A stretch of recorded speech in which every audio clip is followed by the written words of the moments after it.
Salut à toi et bienvenue dans cette nouvelle vidéo. Appelle-moi l'apprenant.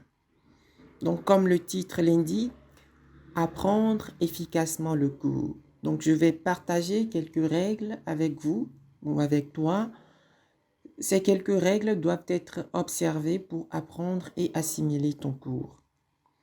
Alors, d'abord, commençons par ce que tu ne dois pas faire et ensuite terminons par ce que tu dois faire quand tu veux apprendre ton cours, bien sûr. Alors, première règle, ne sois pas l'étudiant qui commence par apprendre sans définir un plan de travail à suivre.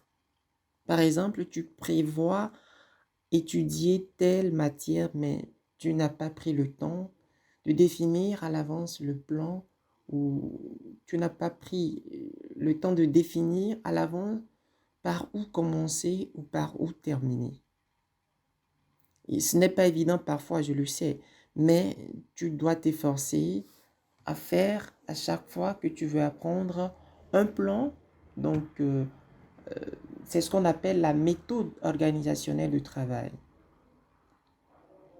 En tout cas, quand tu veux être efficace, il faut définir à l'avance un plan donc qui va t'aider à savoir par où commencer et par où terminer.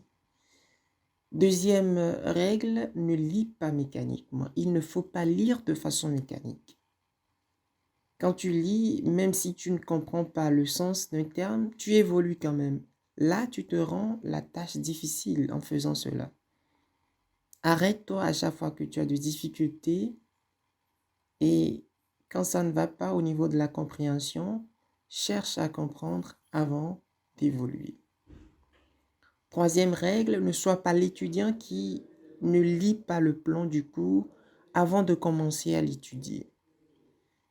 C'est la base. Si tu zappes ou si tu le zappes, je veux dire le plan, tu zappes aussi le tout cohérent que constitue le cours. Voilà les trois règles qu'il faut observer fondamentalement avant de commencer véritablement par apprendre un cours. Et les règles sur lesquelles repose l'apprentissage d'un cours, je vais te les partager. Elles sont les suivantes. D'abord, tu dois comprendre pour apprendre. Donc cela signifie qu'il faut saisir le tout cohérent que constitue le cours en lisant d'abord le plan du cours. C'est fondamental. Il est hors de question d'aborder une matière sans passer par les idées qui la fondent. C'est le plan.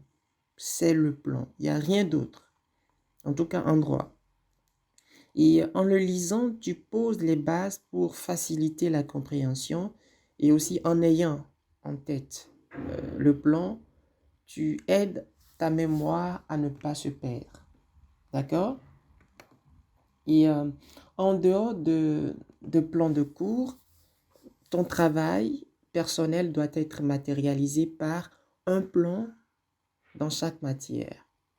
Donc, tu dois, bon, je dirais que tout doit être classé et rangé soigneusement dans chaque matière, que ce soit les TD, les notes de synthèse ou résumés et les documents relatifs à la matière. Donc, tout doit être classé. Donc, les classements doivent être faits plutôt par matière, voilà. Et parlant du plan, une autre interrogation peut s'avérer nécessaire. Comment faire pour assimiler le plan sans effort?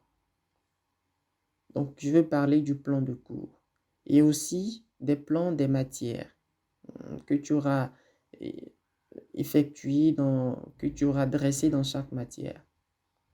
D'abord, en procédant matériellement au classement et en inscrivant les titres et les subdivisions, donc dans chaque matière.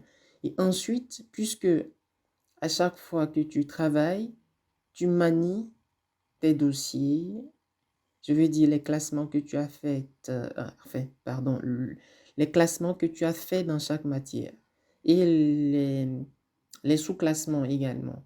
Donc, en les consultant pendant tes travaux, les plans se gravent dans ta mémoire sans difficulté. Voilà la première grande règle. comprendre pour apprendre. Ensuite, tu dois mémoriser les termes juridiques. Le droit a son propre langage appelé jargon juridique et tu ne pourras progresser sans connaître sur le bout des doigts un maximum de définitions. C'est très important. Donc, tu dois avoir travaillé sur beaucoup de termes pour être à l'aise plus tard. Et tu sais, maîtriser le vocabulaire juridique, c'est posséder les clés de raisonnement juridique, de controverse, c'est posséder aussi, c'est cultiver sa capacité à s'exprimer.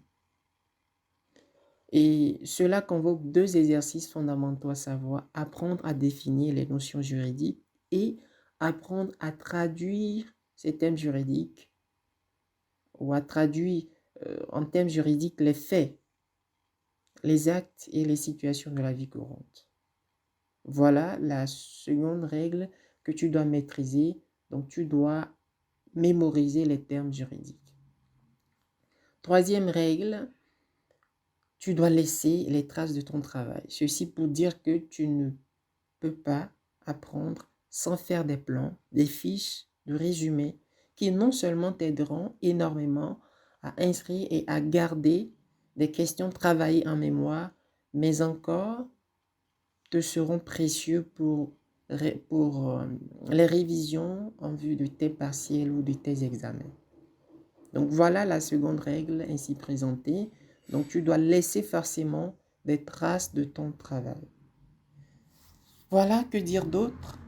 Donc je te donne rendez-vous pour la prochaine vidéo qui traitera de comment faire efficacement la lecture du cours. Quand tu veux lire, comment est-ce qu'il faut lire de façon efficace? Je t'en parlerai et je te souhaite bon courage dans tes études et dans tes projets. Prends soin de toi et à la prochaine.